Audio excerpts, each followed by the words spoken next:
Damn! Aujourd'hui, on va parler de Shadow of Infinity, l'ombre de l'infini, une extension mythique pour tous les full setters.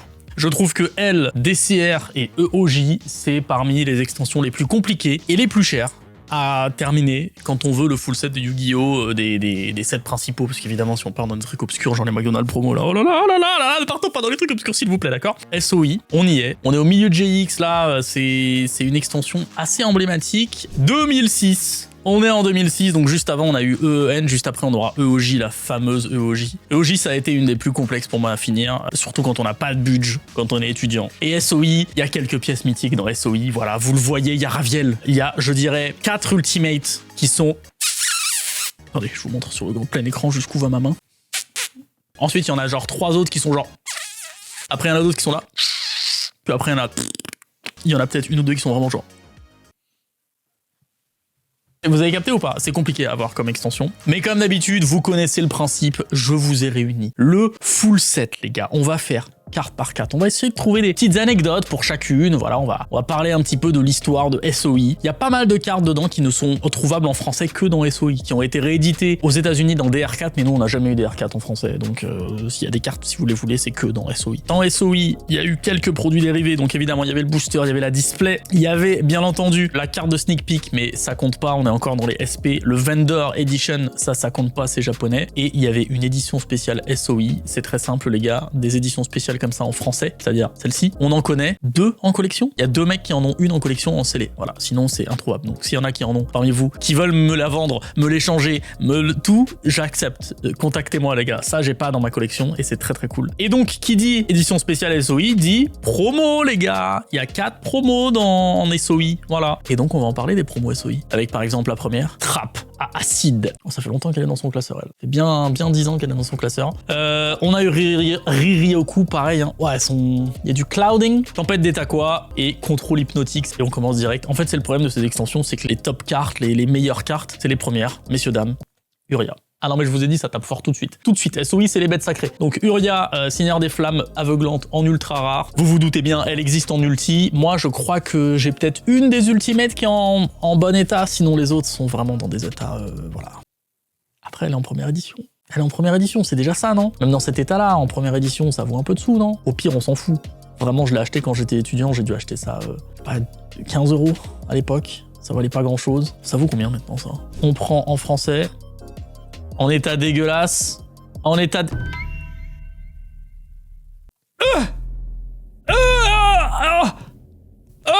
15 € j'ai acheté. Oh là là, je suis choqué là. Non mais là, faut que je reprenne mes esprits. Je suis bien content de vous faire cette vidéo. En gros, si vous savez pas, je vous en parle souvent, j'ai des coffres à la banque, à plusieurs banques en plus, il y a plusieurs coffres, parce que j'ai pas mal de displays, et puis surtout, les cartes, j'ai beaucoup de cartes, donc en fait, ce que je fais, c'est que j'ai les classeurs de chaque extension, et toutes les cartes qui valent plus de 20 €, c'est pas à 100 €, hein, toutes celles qui valent plus de 20 €, j'ai toutes sorties. Je les ai mis dans des gros binders, et ces binders, je les ai mis à la banque. Donc à chaque fois que je dois vous faire une vidéo comme ça, je dois aller à la banque, retirer toutes les raretés de SOI, tous ces trucs-là, les remettre avec les communes, avec les rares, c'est tout un boulot, c'est pour ça que j'en fais pas trop souvent non plus, parce que c'est compliqué. Et donc ça, c'est le genre de carte qui traîne vraiment dans un binder depuis des années. Je me suis dit, bon, ça, elle est toute pourrie, quoi, ça doit valoir 30 balles maintenant. Je me pose bien la question de c'est quoi la suite? Parce que la suite, avec le bon Amon en ultra, en bon état là, Amon en ultra là. Damn, si l'ultimate pouvait être comme ça. Amon? Oh non, c'est pas une première édition. Et RIP, c'est pas une première édition alors qu'elle est en état parfait. Oh non, elle est pas en état parfait, elle a des petits points. Elle a des petits points. Ça vaut combien ça? Non mais attendez, parce que du coup là on est curieux. C'est des bonnes opérations financières quand même d'avoir acheté ça là. Quand t'es pas en première édition mais que t'es quand même en ex.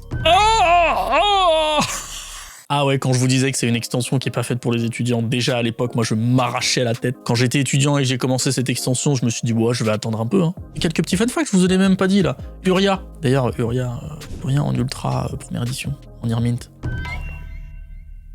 Ok, bon les gars, Uria, pour l'invoquer, il faut virer 3 pièges continus, enfin face-up sur ton terrain au cimetière, et son attaque, c'est 1000 fois ton nombre de pièges continus dans ton cimetière. Donc théoriquement, j'ai fait les maths, dans un deck de 60 cartes, qui est le maximum, s'il y a Uria et 59 piège continu, 59 000 d'attaque. Tu peux techniquement faire un OTK à 59 000 d'attaque. Voilà, faut que les conditions soient bien réunies. Mais c'est stylé. Voilà, ça c'est tout ce que j'avais à vous dire sur Uria. C'était une stat un peu à la con. Amon, par contre, c'est stylé. C'est le monstre tonnerre avec la plus grande attaque, la plus grosse défense. De loin pour la défense. L'attaque, qui c'est le deuxième? On pensait que c'est peut-être la fusion Titan? Pas du tout. Titan à 3002. Alors que le bon Kaiju tonnerre à 3003. Bien plus fort. Eh oui, les gars. Voilà, ça c'était Amon. Bon, et le troisième, vous le connaissez, le bon Raviel. Empereur des fantasmes. Elle est en quoi? Dis-moi qu'elle est en première édition. Oh, déjà, elle est un peu abîmée. Ouh, j'ai l'impression de découvrir une collection. Alors que vraiment, c'est mes cartes depuis 15 ans. Vraiment, j'ai cette carte dans ma collection depuis 15 ans, facile. 2006. Ah non, 2006 plus 15, non, j'exagère. Ça doit faire depuis 10 ans. Ouais, c'est plus... Ouais, dans les 2014, ouais, je pense. Non, mais écoutez, ouais, c'est du Played, on va dire... Du Played ou du LP? Non, c'est du LP dégueu. C'est du Good. On va dire que c'est du Good, d'accord? Good, c'est pas mal, Good. Good. First.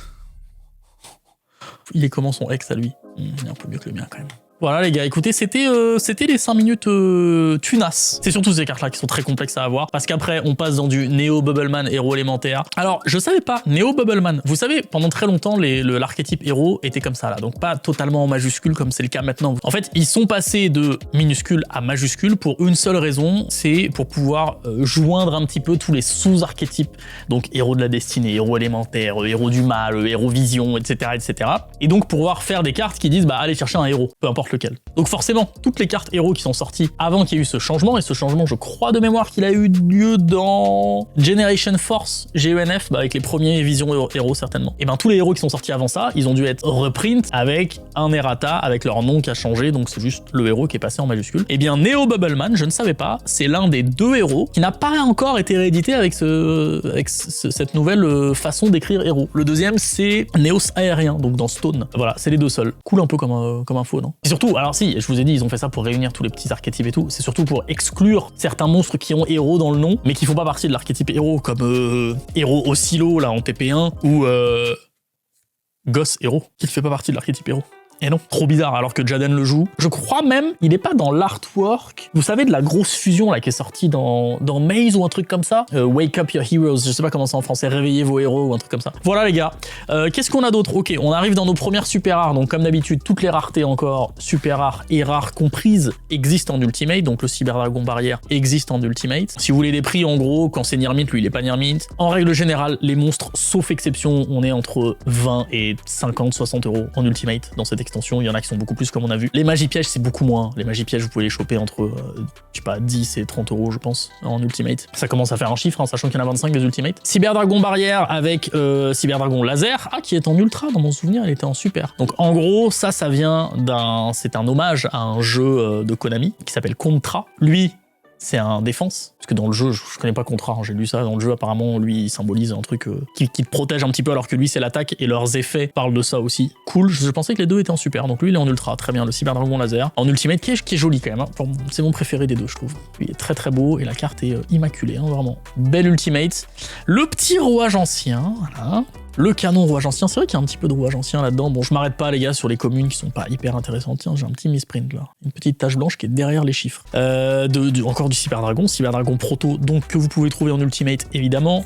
Le Cyberdragon Proto en Ultimate, très très beau. Hein. C'est vrai que je suis pas très machine et tout, mais l'archétype Cyberdragon est très très joli je trouve. Alors, on arrive à un premier truc qui moi me dérange. Explosif. Adhésif. Est-ce que ça vous parle? La carte qui s'appelle Sphère Explosive. Explosif adhésif. Qu'est-ce que ça fait? Elle est en mode défense, face verso, elle se fait péter par un monstre, tu l'équipes à ce monstre. Comme la sphère explosive. Ensuite, tu détruis le monstre équipé durant la stand-by du prochain tour de ton adversaire. Comme la sphère explosive. Sauf que, pardonnez-moi du peu, la sphère explosive, c'est la même chose. Carte en position de défense, tu l'équipes. Durant la prochaine stand-by de ton adversaire, tu détruis le monstre. Et si vous le faites, infligez des dommages à votre adversaire égaux à l'attaque que le monstre détruit avait sur le terrain. Allô, c'est la même carte, avec une phrase en plus qui rend la carte beaucoup plus forte. Pourquoi vous avez sorti explosif adhésif bien avant en plus l'autre, la sphère? Tous, en plus pour en faire une ultimate, hein. Ultimate rincée, vraiment. Du coup elle est rincée, bah ouais t'as le somme. Le roi machine prototype, ok, tout ça c'est pas très intéressant. BES cœur protégé, comme je vous ai dit avant, c'est le même genre, c'est un hommage à un autre jeu vidéo de Konami, donc c'est pas Contra, là c'est Gradius. En ulti, elle est pas mal en ulti, je crois que c'est la dernière qui me manquait pour finir SOI, je me souviens à l'époque. C'était pas la plus rare. Quand je finis des extensions, j'aime bien terminer par une belle carte, mais pas forcément la plus rare. Comme ça, je sais qu'elle est facile à avoir et je peux terminer sereinement mon set. Voilà. Le bon guide des dés, vive le bannissement, on est d'accord. Lanceur de chaîne. Ah putain, j'ai trouvé un truc de fou sur lanceur de chaîne. Lanceur de chaîne, il faut que je vous montre une autre carte. Le survivant des dés, ça vous parle ou pas? Survivant des dés, les gars. Il est blond. Son bras droit est en métal. Sa jambe droite est en métal. Ok? Vous suivez toujours. Il est blond. Son bras droit a des bandages. Sa jambe droite a des bandages. C'est le même personnage. Avec une petite ellipse entre les deux. Incroyable. Est-ce que quelqu'un s'en fout? Certainement. Mais d'autres, je pense, sont ravis de connaître ce lore. Lanceur de chaîne, bon pareil, tout ça c'est du exclu, SOI, Tengabito Chien aussi, très stylé d'ailleurs. Tiki parasitaire, c'est mignon ça les gars. C'est hyper cool non? C'est vraiment, une tique. C'est une tique, ils ont fait une tique guerrière les gars, c'est dégueulasse. C'est infâme, c'est dégueu. Gokipon c'est déjà tout de suite un petit peu plus mignon, on est d'accord.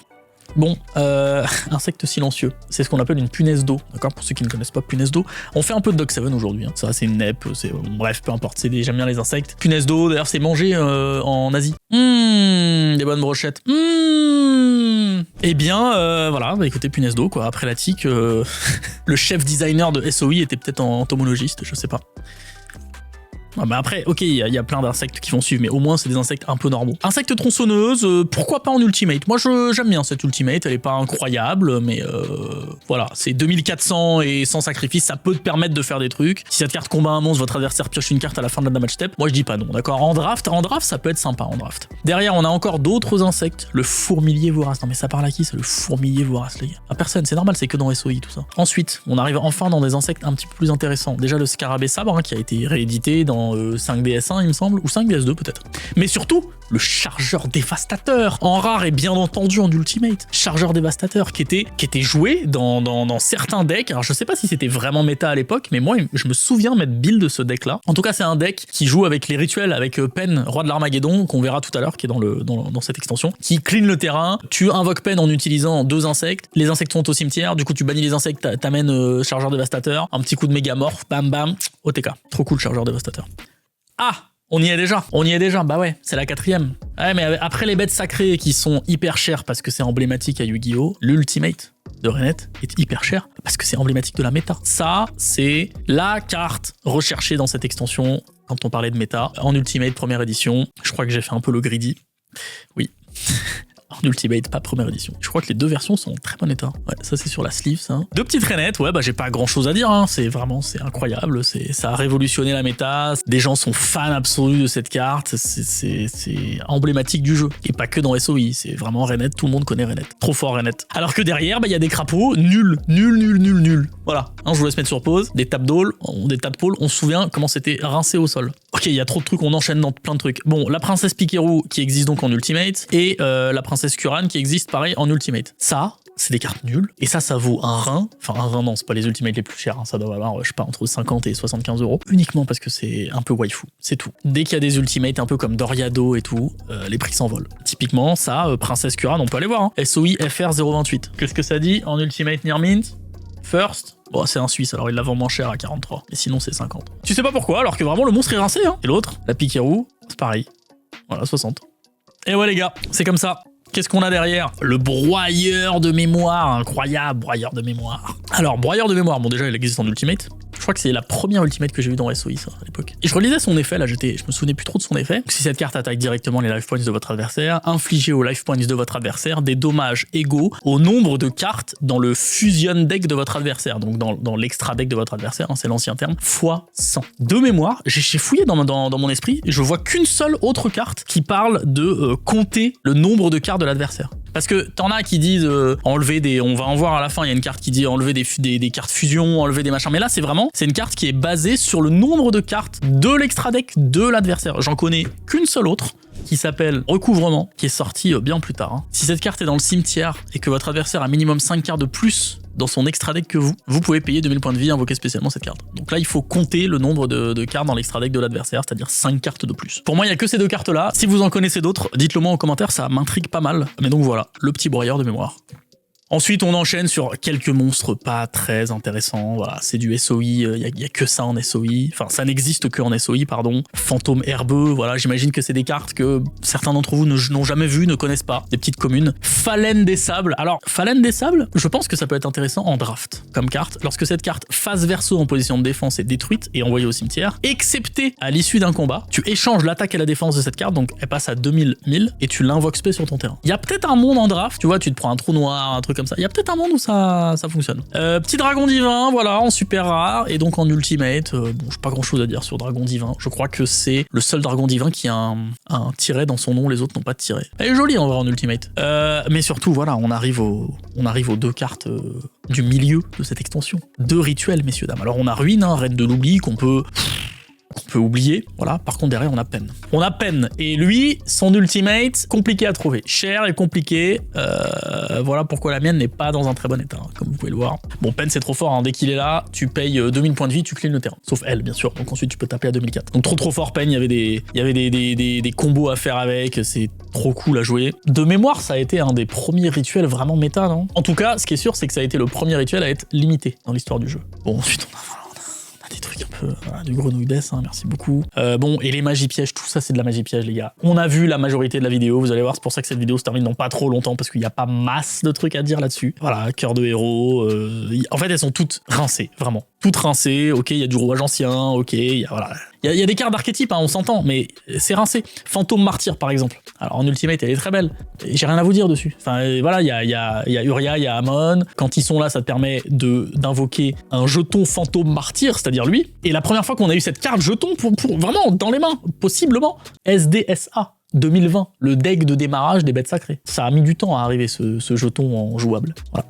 Boomerang cyclonique. Qui se souvient de Boomerang cyclonique en ultimate, les gars? Que tu peux n'équiper que à cœur farouche, donc déjà faut jouer cœur farouche. Non mais il y a à chaque fois dans chaque extension il y a des cartes qui sont même pas nulles, elles sont rincées, elles sont même pas rincées en fait, c'est-à-dire tu sais qu'en la créant que personne va la jouer. Procès des princesses, voilà, il y a les deux trucs, Kuran et machine là, unité de génération photonique, super, ça fait partie techniquement de l'archétype photon, c'est tout, juste techniquement. Fin du monde. Cette carte peut être utilisée pour faire l'invocation rituelle de ruine ou de peine, ce qui rend cette carte de façon logistique et chronologiquement dans l'histoire du jeu, la première carte qui te permet d'invoquer rituellement plus d'un monstre différent. Parce qu'avant c'était tout juste, tu peux invoquer le burger affamé, point. Celle-là, tu peux invoquer deux monstres différents. C'est pas mal, non, franchement? Château rouage ancien, ok, ça j'avoue c'est un peu stylé, qui existe en ultimate évidemment. La petite magie continue de rouage ancien qui a un counterpart en compétence speed duel. C'est la même image vraiment, juste dans une carte bleue de compétence speed duel. Samsara, les cartes monstres sacrifiées pour une invocation rituelle sont renvoyées dans le deck de la propriétaire au lieu d'être envoyées au cimetière. Ok, je sais pas si vraiment ça a un intérêt. Bon, et ensuite les cartes pièges, vraiment il y a quasiment rien à dire dessus. On dirait qu'il joue à la GameCube, je sais pas, j'ai pas grand chose à vous dire. Gosse du miracle, c'est le gosse héros qu'on a vu au début. Un petit cyberdragon qui est en train de se faire transformer. Concentrateur de dommages, une super rare, super nulle. Vraiment, je vous laisse mettre sur pause tellement c'est rincé. Réduction de karma, une rare en ultimate, rincé aussi. Prochain à disparaître. Qu'est-ce qu'on a à dire sur cette carte? Que c'est très triste que Petit Ange se fasse écrabouiller comme ça. Je me suis toujours concentré que sur celui-là. Moi, j'ai jamais vu qu'il y en a un autre derrière qui est en train de se faire déclinguer la race. Attendez, parce que j'avais vu tout à l'heure, il y en a une qui était vraiment rincée. Ah, c'est elle. Salve intégrale. Full salvo en anglais. Après l'activation de cette carte, envoyez votre main entière au cimetière. Infligez 200 points de dommage aux life points de votre adversaire pour chaque carte que vous avez envoyée au cimetière par cet effet. Ah, je vais t'annihiler tes 8000 points de vie. Je jette mes 3 dernières cartes au cimetière. J'ai la main vide, mais je t'ai enlever 600 points de dégâts. C'est rincé.